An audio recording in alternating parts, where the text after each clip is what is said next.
തമിഴിൽ നിന്ന് ഒരു കൊച്ചു പടം വന്നിട്ടുണ്ട്, പെരുസ്. അതിൻ്റെ ട്രെയിലർ ഇറങ്ങിയിട്ടുണ്ട്. പെരുസ്, അതെ അതെ, തമിഴിൽ നിന്നൊരു കൊച്ചു പടം പെരുസ് അല്ലേ.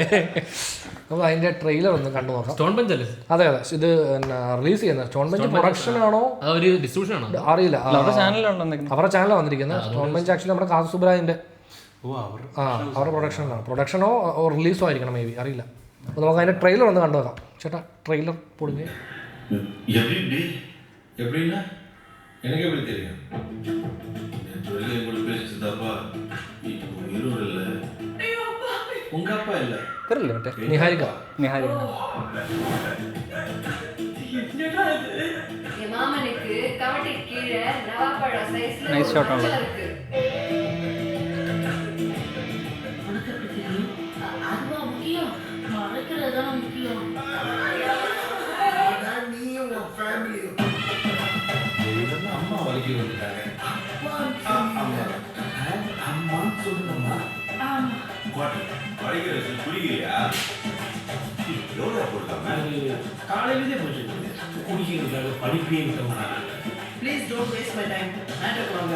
மேட்டர் ஆக்சுவலாக மேட்ரே டோட்டலாக வேற மேட்ரு. அதான் மேட்டர். இந்த மேட்ரு ஒரு மேட்டரே இல்லடி. புரிஞ்சு உங்களுக்கு எனர்ஜி கொண்டுட்டீங்களா? துணியை வச்சு நல்லா இடிச்சு கட்டிட்டோமா? மடம் முடியுது. ഓ ഇത് My father's pen is straight ah. മനസ്സിലായ? சொல்றது எது தப்பு? நீ முதல்ல பாப்பான்னு சொல்றதே தப்பு. இப்படி சத்தாந்து மூப்பை கழிச்சு வச்சுக்க, அப்புறம் வேடிக்கை பார்த்து தூவட்டி விடுறாங்க. நான் சொல்லட்டுமா? செத்தா அவங்க அப்பா மாதிரி சாகும்.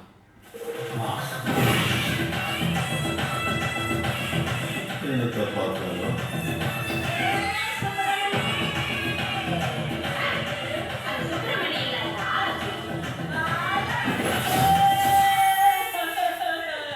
ഈ ഇളങ്കോറാം കേട്ടിട്ടുണ്ടല്ലോ പേര്?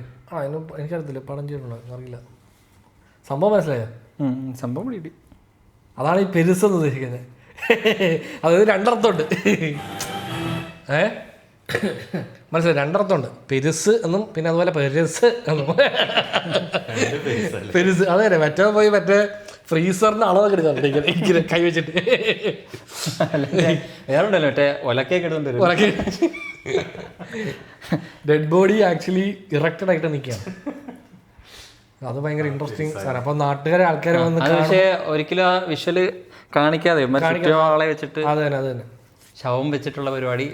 ഇത് എ സർട്ടിഫൈഡ് ആണെന്ന് തോന്നുന്നു. അതെ, അല്ല അത് ഇനി മറ്റേ ടൈറ്റിലിംഗിലേ ഉള്ളൂ. ഓ ശരി അങ്ങനെ ഒരു ഫാമിലി ഫ്യൂണറൽ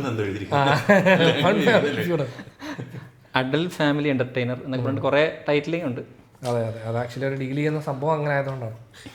തമിഴിൽ എവിടെ കൊണ്ട് നിർത്തും എന്നുള്ളത്. ഇത് ഇങ്ങനത്തെ പടങ്ങൾ ഇങ്ങനെ കണ്ടോണ്ടിരിക്കാൻ രസമായിരിക്കും, പക്ഷേ യൂഷ്വലി ഇങ്ങനത്തെ പടങ്ങൾ ഒരു പോയിന്റ് എത്തിക്കുമ്പോൾ കുറച്ച് സീരിയസ് ആയിട്ട് പിന്നെ അവസാനം വരെ ഇമോഷണൽ അങ്ങനെ എനിക്ക് ഇഷ്ടമല്ല. അത് അങ്ങനെ ഫണ്ണായിട്ട് തന്നെ നിർത്തണം പടം. കാരണം ഇതിന്റെ ഐഡിയയില് രസം ഉണ്ടാവും, പിന്നെ അത് എങ്ങോട്ട് പോകണമെന്ന് അറിയാത്ത. ആക്ച്വലി സംബന്ധിച്ചാൽ ഇതൊരു ചെറിയ എലമെന്റ് അല്ലേ, ഇത് ഒരുപാട് നേരം സ്ട്രെച്ച് ചെയ്യാനും പറ്റത്തില്ല. ഫുൾ പടത്തിൽ ഒരുപാട് നേരത്തേക്ക് ഇത് ഇങ്ങനെ കൊണ്ടുപോകണമെങ്കിൽ ആ ഒരു ലൈൻ ഓഫ് ഹ്യൂമറിലേ ഉള്ളൂ. അതെ അപ്പൊ അത് ഓരോരുത്തർ വന്ന് കാണുമ്പോൾ അല്ലെ ഓരോരുത്തർ ഇത് അറിയുമ്പോൾ ഉള്ള റിയാക്ഷനും അവരുടെ ഡയലോഗ്സ് അങ്ങനെ ആയിരിക്കും ഇത് പോകുന്നത്. ഇതിങ്ങനെ ആൾക്കാരെ അറിയിക്കാതെ ഇവരിങ്ങനെ മറച്ചു വെച്ച്, പക്ഷെ ഓരോരുത്തർ ആ സിറ്റുവേഷനിലേക്ക് എത്തി അവരിത് കണ്ട് അപ്പോൾ ഓരോരുത്തരുടെ സഹായം ചോദിക്കും. ഇതെങ്ങനെ നോർമലാക്കാം, മരിച്ചു പോയല്ലോ ഇനിയിപ്പോൾ അതൊന്നും ചെയ്യാൻ പറ്റില്ല. അപ്പോൾ ഈ പറഞ്ഞ ഇടയ്ക്ക് മന്ത്രവാദി എന്തോ ഒന്നും മറ്റേ വടിയൊക്കെ വെച്ചതില്ലേ. സോ അങ്ങനത്തെ പരിപാടി എത്ര നേരം നമുക്കത് ഫണ്ണായിരിക്കും, അത്രേ ഉള്ളൂ. അല്ല അതിപ്പോ നമുക്ക് ഇനിഷ്യലി ഈ പോയിന്റ് ഇപ്പൊ നമുക്ക് ട്രെയിലറിൽ തന്നെ കിട്ടിയല്ലോ. അപ്പൊ സിനിമ കാണുമ്പോൾ ആ പോയിന്റ് തുടങ്ങുന്നിടത്ത് വന്ന് പിന്നെ ഈ പടത്തിന്റെ ഒരു മെജോറിറ്റി സീക്വൻസിൽ ഇതുപോലെ ആൾക്കാർ വരുന്നു, ഇവരിത് ഡിസ്കവർ ചെയ്യുന്നു, അവിടെ ഉണ്ടാകുന്ന ഫൺ അങ്ങനെ തന്നെ ആയിരിക്കും മുമ്പോട്ട് പോകുന്നത്. മെയിൻറ്റെയിൻ ചെയ്യാൻ പറ്റുന്നു. പിന്നെ ചിലപ്പം ചില കേസിൽ ഈ പറയുന്ന പോലെ എന്തായിരിക്കും സംഭവിച്ചിരിക്കുക എന്നുള്ളത് ഏതെങ്കിലും പോയിന്റിൽ എങ്ങനെങ്കിലും ഇവർ കണ്ടെത്തുന്നു, അങ്ങനെയൊക്കെ വരാം. ചുമ്മാ അത് ഡയലോഗ് എന്താ പറയുന്നുണ്ട്, സാവർത്തക്ക് മുന്നാടി എന്താ ലാസ്റ്റ് ഡയലോഗ്. അപ്പോൾ സിനിമ വരട്ടെ. ഇത് ഇവിടെ റിലീസ് ചാൻസ് കുറവായിരിക്കും. ഏതായാലും ആലപ്പുഴ ഒന്നും റിലീസ് കാണത്തില്ല. ഇതൊക്കെ മറ്റേ ഉണ്ടെങ്കിലും കൊച്ചിയിലൊക്കെ ഉണ്ടാകത്തുള്ളൂ, ഒരു ഷോയൊക്കെ വെച്ച് അങ്ങനെയൊക്കെ വരത്തുള്ളൂ. വൈഡ് റിലീസ് കുറവായിരിക്കും. അവസാനം പ്രിന്റ് ഒന്ന് കണ്ടു വരിക. സ്വാഭാവികമായിട്ട് യൂഷ്വലി നമ്മൾ പ്രിന്റ് വരുമ്പോഴോ അല്ലെ OTT വരുമ്പോഴോ, OTT അല്ല നമുക്ക് നമുക്കിത് ഇന്റർനെറ്റിന്റെ ഹൃദയഭാഗത്തുനിന്ന് കിട്ടും. പേര് പറയാൻ പറ്റത്തില്ല, ആ പേര് നമ്മൾ മെൻഷൻ ചെയ്യാൻ പറയും. ഇന്റർനെറ്റ് അതേതാടാ ഹൃദയഭാഗം എല്ലാവരുടെയും ഫേവറേറ്റ്